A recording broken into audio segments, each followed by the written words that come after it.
పూర్వం ఒక గ్రామం అంచున మహాశివాలయం ఉండేది. అది శతాబ్దాల క్రితం మూసివేయబడింది.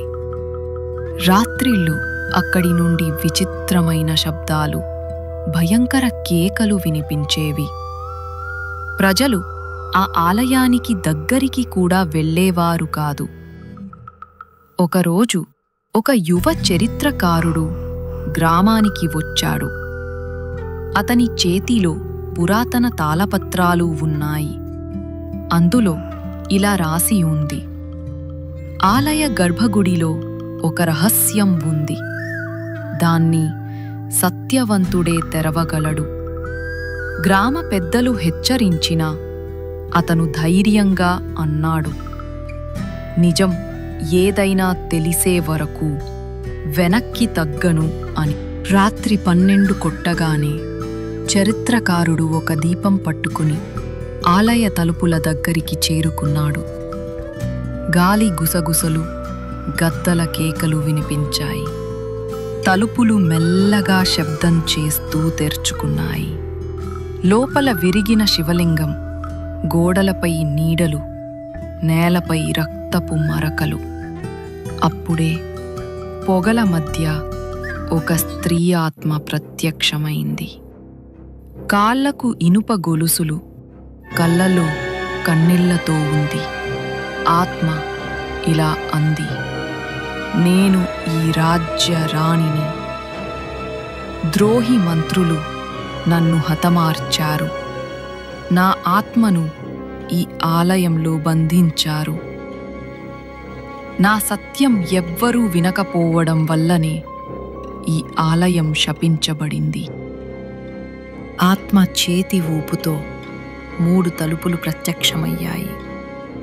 వాటిపై బంగారు అక్షరాలు మెరిశాయి: ధనం, శక్తి, సత్యం.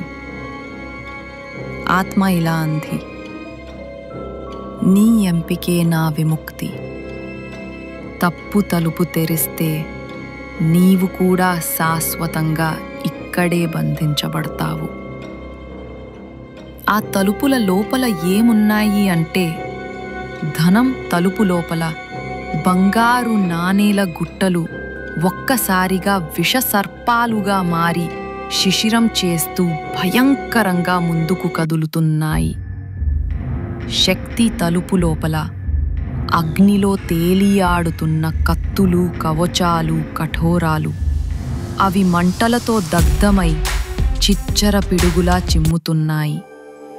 సత్యం తలుపు లోపల స్వచ్ఛమైన వెలుగు విరబూసి నిశ్శబ్దం, శాంతి. తలుపుల వెనక ఏముందో తెలియని చరిత్రకారుడు కాసేపు ఆలోచించి ధైర్యంగా సత్యం తలుపు తెరిచాడు. వెంటనే గది అంతా దివ్యకాంతితో నిండిపోయింది. గొలుసులు విరిగి నేలపై పడిపోయాయి.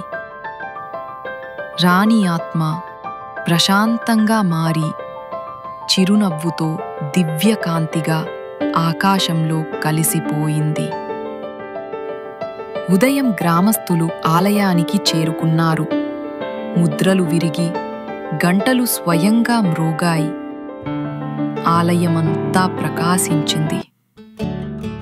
ఈ ఆలయం శపించబడలేదు. మన లోభం, మన ద్రోహమే శాపం, సత్యమే విముక్తి.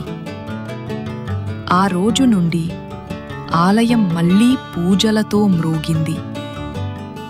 ఆ భయంకరమైన శబ్దాలు ఎప్పటికీ వినబడలేదు. మోరల్: ధనం, శక్తి తాత్కాలికం, సత్యమే శాశ్వతం.